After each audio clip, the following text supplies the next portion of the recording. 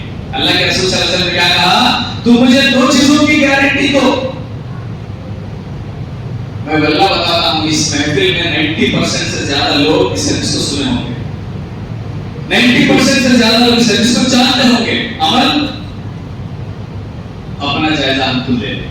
اللہ کے رسول صلی اللہ علیہ وسلم کیا کہا؟ تم دو چیزوں کی گارنٹی دو، اگر ان دو چیزوں کو تم کنٹرول کرو گے میں تمہیں جنت کی ضمانت دلاؤں گا، جنت کی گارنٹی دلاؤں گا۔ وہ دو چیزیں کیا ہیں؟ ایک زبان اور دوسرا شرمگاہ۔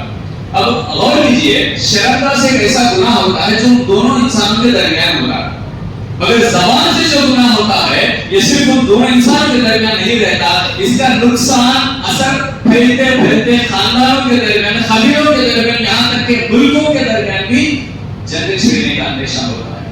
ہاں یا نا؟ غور کیجئے، شرمگاہ سے بڑا گناہ زبان سے ہونے والا گناہ۔ اسی لیے اللہ کے رسول صلی اللہ علیہ وسلم نے کہا تم اس کو کنٹرول کرو گے جنت، یعنی جنت آسانی سے ملنے والی چیز ہے۔ اگر ہم جنت چاہتے ہیں تو ہم نے اپنی زبان کو کنٹرول کرنا ہوگا۔ زبان پر لگام دو، ایک حالت ہے اردو، زبان کو لگام دو۔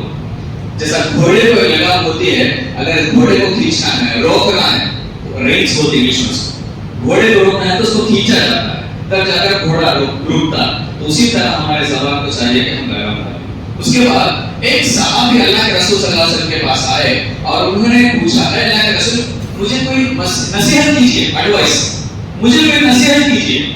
اللہ کے رسول صلی اللہ علیہ وسلم نے کہا دو نصیحتیں میں تمہیں دیتا ہوں۔ ایک، جب تم نماز پڑھو تو اس خیال کے ساتھ نماز پڑھو کہ یہ تمہاری زندگی کی آخری نماز ہے، یہ پہلی نصیحت۔ اور دوسری نصیحت اللہ کے رسول صلی اللہ علیہ وسلم نے کیا کہا کہ تم اپنے زبان سے ایسی کوئی بات مت کہو جس کی وجہ سے بعد میں تمہیں افسوس کرنا پڑے۔ ترواتا پశ్చాత్తాప పడే అవసరం రాని మాట మాట్లాడు, తర్వాత బాధపడి పశ్చాత్తాప పడే పరిస్థితి రానటువంటి మాటలు మాట్లాడు। یہ دو نصیحتیں اللہ کے رسول صلی اللہ علیہ وسلم نے ان سے، ایک نماز کے تعلق سے بتایا گیا، ایک زبان کو کنٹرول کرنے کے تعلق سے بتایا گیا۔ ایک اور صحابی ایک اور بار اللہ کے رسول صلی اللہ علیہ وسلم کے پاس آئے، یہی سوال پوچھا کہ مجھے نصیحت کیجیے۔ اللہ کے رسول صلی اللہ علیہ وسلم نے کیا کیا؟ اپنے زبان کو باہر نکالا، اس طرح پکڑا اور کہا اس کو کنٹرول کرو، اس کو کنٹرول کرو، تم اپنے آپ کو بہت سارے گناہوں سے بچا سکتے ہیں۔ یہی نصیحت اللہ کے رسول صلی اللہ علیہ وسلم نے مجھے کی۔ تو اس لیے یاد رکھیں، زبان ایک ایسی چیز ہے جسے ایک آدمی ایک ایسا جملہ، ایک ایسا سینٹنس، ایک ایسا سٹیٹمنٹ کہتا ہے جو اس کی کامیابی کے لیے، نجات کے لیے کافی ہو جاتا ہے۔ ایک سٹیٹمنٹ اگر اس کے زبان سے سچے دل سے نکلے تو وہ ایک سٹیٹمنٹ اس کی کامیابی کے لیے، اس کے جنت میں جانے کے لیے وہ کافی ہو جاتا ہے۔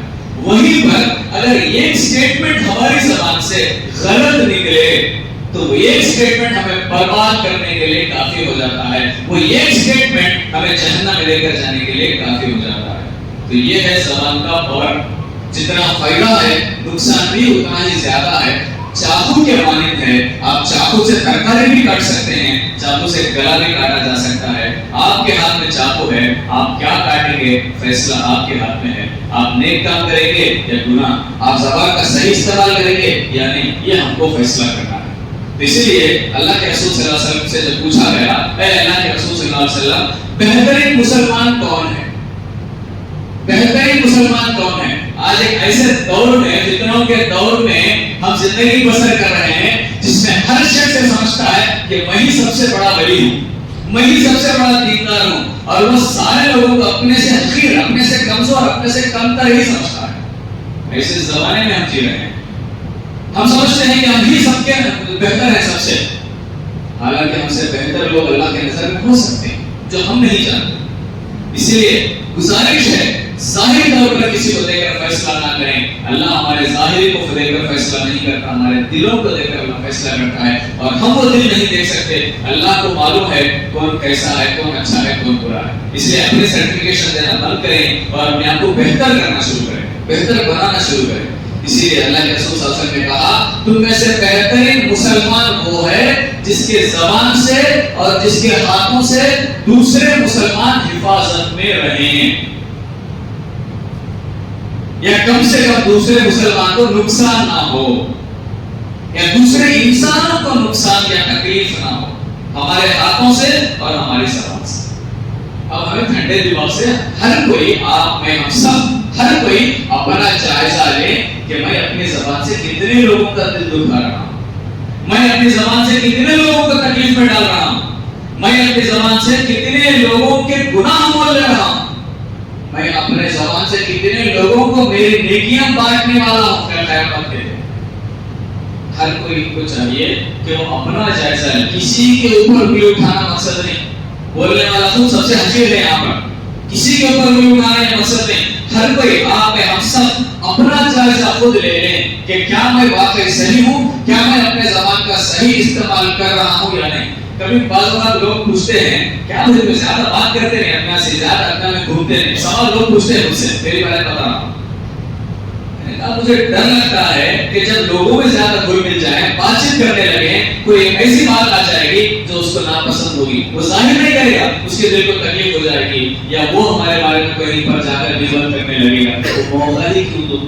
آج کے زمانے میں، فتنوں کے زمانے میں یہ تکو مار کرتا ہے تم اچھے زیادہ بات کرے، کوئی نہ کوئی غلط بات نکل جاتی زبان سے زیادہ بات کرنے پر، اس لیے بہتر ہے کہ کم ہی بات کریں، ضرورت کے مطابق ہی بات کریں، ورنہ اللہ کے رسول کی حدیث ہے چپ رہیں، تو اسی حدیث پر عمل بھی ہو جائے گا، انشاءاللہ ثواب بھی مل جائے گا۔ آئیے کچھ مثالیں آپ کے سامنے زبان کی حفاظت کے تعلق سے، یعنی کون سے ایسے گناہ ہیں جو آج ہم زبان سے کر رہے ہیں اور ہم کو چاہیے کہ ہم ان گناہوں سے اپنے آپ کو بچائیں۔ بتانا مقصد یہ نہیں ہے کہ ہم کریں، بتانا مقصد یہ ہے کہ ان گناہوں سے ہم اپنے آپ کو بچائیں۔ تو وہ پہلی چیز شرک یا کفر کے کلمات اپنے زبان سے نکالنا، یعنی ایسی بات ہمارے زبان سے ادا کرنا، بولنا جو شرک یا کفر کی طرف لے کر جاتی ہے۔ مان لیجئے اگر کوئی انسان کہتا ہے مصیبت میں کہ نہیں بھائی اللہ سے نہیں، نعوذ باللہ، ہوتا تو یہ مصیبتیں کیوں آتی، اتنے پریشانی کیوں آتی؟ اگر اس نے یہ جملہ منہ سے نکالا اور اس کے بعد توبہ کرنے سے پہلے ہی اس کی موت آ گئی، اس کو توبہ کرنے کا موقع نہ ملے، وہ ہمیشہ کی جہنم میں جائے گا، کیونکہ اس نے اللہ کا انکار کیا۔ کوئی ڈاؤٹ ہے؟ تو ایک سٹیٹمنٹ جو شرک یا کفر کا ہو اور انسان توبہ نہ کرے، اس کی بربادی کے لیے وہ سٹیٹمنٹ کافی ہے۔ تو سب سے بڑا گناہ جو زبان سے ہوتا ہے شرک یا کفر کے کلمات کہنا۔ دوسرا جو گناہ ہے یہ جھوٹ ہے۔ جھوٹ ایک ایسا پوائنٹ ہے جس کے اوپر ایک جمعے کا خطبہ دیا جا سکتا ہے۔ جب بات جھوٹ کی آتی ہے تو ان لوگوں کا آج مذاق اڑایا جاتا ہے۔ وہ زمانہ ایسا تھا جہاں پر سچ بولنے والوں کی تعریف ہوا کرتی تھی۔ اللہ کے رسول صلی اللہ علیہ وسلم کو صادق بلایا گیا، سچے بلایا گیا، ان کی تعریف کی جاتی تھی، اور لوگ کہتے تھے بھائی اگر انہوں نے کہا تو میں مان لوں گا، اگر محمد صلی اللہ علیہ وسلم کے زبان سے یہ بات نکلی تو میں اس کو مان لوں گا۔ اس طرح لوگوں کا وہ زمانے میں تصور تھا۔ آج ہمارے زمانے میں تصور ایسا ہے، جھوٹ بولنے والے کو بیکار سمجھا جا رہا ہے۔ చేతకాని వాడు నిజమే చెప్తే చేతకాని వాడు, అబద్ధం చెప్తే తెలివైన వాడు।